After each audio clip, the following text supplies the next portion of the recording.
Let's solve this math question together. What number is 3/5 of 200?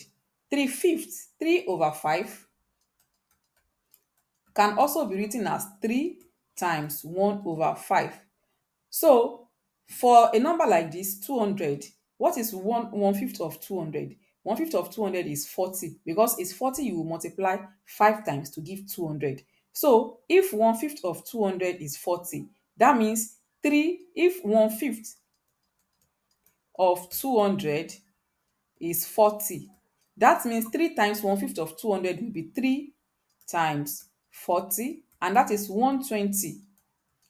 And in case you want to go the normal multiplication way, we can just say 3 over 5 times 200. 5 will go here 1, 5 will go in 24, and then in 0, 0. So that will give 3 times 40 equals 120. Which method do you find easier to use? Let me know in the comments.